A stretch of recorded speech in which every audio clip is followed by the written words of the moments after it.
Hello again. I'm still one of Smith and Sniff, and I'm here to apologise because once again this week's video is a repeat. We made it a couple of years ago, but you might not have seen it, so we're running it again while we assume that everyone's on holiday. But don't worry, we'll be back next week with some brand new content. In the meantime, please once again remember to like and/or subscribe. And don't forget, Smith and Sniff can aid weight loss only as part of a calorie-controlled diet. When was the last time you saw a manta? You don't see mantas, do you? No. You see capris, you don't see mantas. And I don't know why. Well, they never sold as many as capris. Yeah. They're always more money, apparently. That's fair enough. But better made, but more money. Why don't you see at least one manta a year? Because I don't think you do. I honestly can't remember the last time I saw a manta. I saw a Cavalier hatchback about 2 months ago, That's which is not quite a manta. It's like your Old Testament manta, isn't it? It is. Genesis of manta. And then you get into your New Testament actual mantas and your GTEs. And lo, was the body kit the same colour, and it was very white. And so were the really white ones looked awful, actually, I thought. They looked a bit like German fashion. They have a certain sort of 80s curiosity value now, which is why I can't understand why more people don't have them. Do you remember also, I think there was a sort of a particularly not that nice purple-y colour. Purple manta. Purple manta. I buy a manta just because a manta ray is one of my favourite creatures in this world. Is that a reason? Not a great reason to buy a car, is it? I mean, you know, I like giraffes, but if they announced the Vauxhall giraffe, I think I would judge it on its merits. I told you about that time I was pissing in the garden once in the summer under a fully loaded Apache helicopter gunship went out. Really low, like really low. Oh yeah, I mean they could definitely see you pissing. Like I was having one of those like, summer eve, early evening dusk pisses at the end of my garden. I live in a very quiet area. No one was watching me. It was safe. It wasn't weird. And an Apache gunship came over the fields. And it felt like slightly frightening. Then, like 50 feet above. It looked like 50 feet above the floor. It's like take a picture of his cock. Yeah, honestly, my phallus shriveled in seconds. It had the miniguns on it. It had the missiles under its belly and everything. I mean, I've never even seen one fully loaded, and it just did that thing where it felt like the world was going to pause as it went by. I mean, the thing is, they've got lasers and they've got their head-up helmet and shit, haven't they? They're really high-tech. Oh, they're incredible. There's every chance he could have fired off a single bullet and just taken off your old chap. Oh, yeah. That's the level of sophistication of the Apache gunship. As soon as I clocked the gunship, my manhood was so shriveled. I mean, really, it ran for cover instinctively. Full walnut whip spec, as Plato would say. Yeah, absolutely full walnut whip. Yeah. You get in a Caterham. You get in an Alpha 4C. Why did you just wave to that man? Did I just wave to that man? Did you not wave? Because I waved to him to say thank you, and you. Did I wave? You went like this. Oh shit, that's creepy. Like a cat, just teasing at a yarn. Do cats work? I don't know. I just wondered if you. Now I didn't even. I did that so subconsciously. I'm worried at what else I've done and not known. No, I'm really worried. You were saying. Boxy Jeep Cherokee, yeah, Quentin Willson era, yeah, and Tiff Needell era. Yeah, he had two.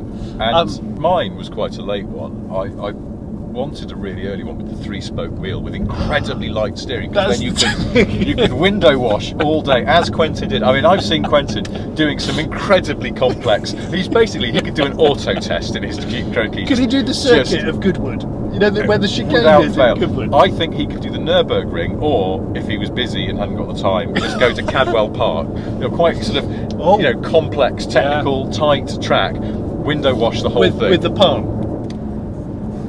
So the other thing that happened when I took my Jeep for its suspicious MOT is there was an elderly Irish gentleman in the little office with the counter in the garage. They're always grubby. And always grubby. Always. And it's got like a 1978 calendar that's still got boobs on it and stuff. And this old Irish guy was trying to book his car in, and he was quite incomprehensible. And he was going, "So will you be able to do it? You'll be able to do it tomorrow?" And the bloke went, "Yeah, I could do it tomorrow. Yeah, fine. Yeah, just go. What's your name?" And the old Irish bloke went, "Oh shit!" And the Cockney bloke went, "Oh shit." Mr. Oh shit. And the guy went, oh shit, oh shit. And I had to turn around and look at a poster about tyres because I thought I was going to lose my shit. Can't believe she worked with a woman called Gay Spray. Gay Spray. She also worked with a woman called Tracy Titcombe. Can you see this boat that you're overtaking? You can. The Harry B. It's called the Harry B. Now, she was only a little girl. Is that, isn't it? Is that Harry B?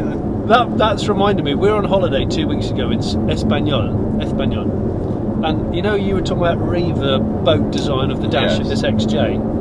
There was a Reaver in this harbour near where we were staying. Yeah.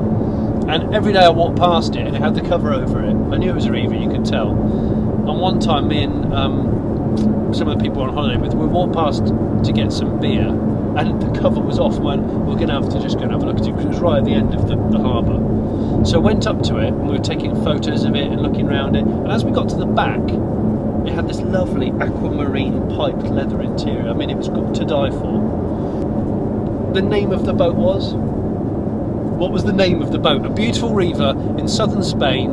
It couldn't have looked more gorgeous. What was it called? Ken. Keith 2. Keith 2. I stood there and I went, we both went, what? Keith 2? It's called Keith 2. It was the most amazing boat. What happened to Keith 1? What happened to Keith 1? Keith 1 was a dinghy and then it made a few quid.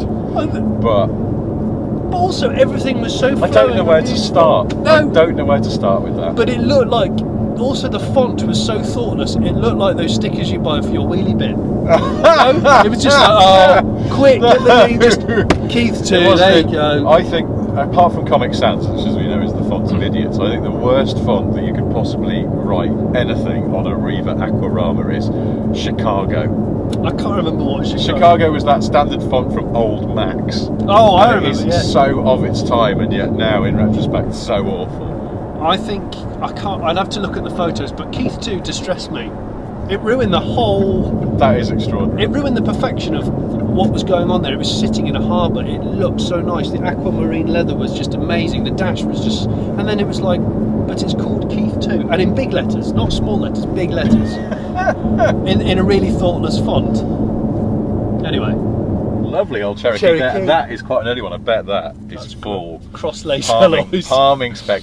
Yes, yes. Oh, now you'll join me here at Brands Hatch, where I've just set a new lap record in the category of urbane gentleman in Americana, steering only with one hand and top of the wheel, entirely flat palm. You lose marks if the palm is not flat.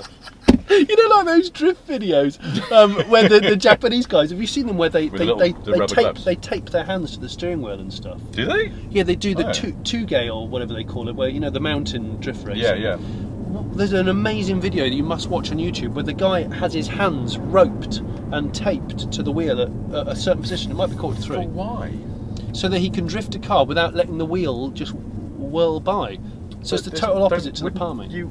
It's dangerous. That. Yeah, it's Japanese and dangerous. Break your wrists or something. Yeah, but in that same vein, maybe Quentin can get like a piece of plywood cut the exact size of your hand. And the plywood have no purchase. I think what he needs is would you tape like one of those sort of sticky mats that old people have if they don't have such good motor skills anymore, so it stops your bowl sliding across the table. Those gummy mats.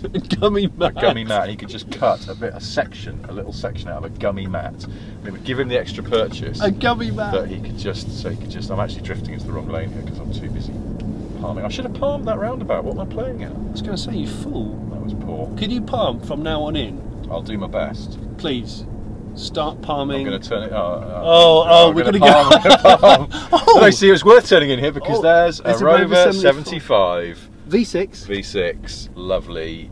Palming. Jonathan. Every time I see the words Jonathan Palmer, like, I always think, I hope he does a hot lap just like that. Just like this, right? And he teaches people the method. So he goes, well, I'm Jonathan Palmer, and no one palms better than me. I will cut this bit out, but Jonathan Palmer is a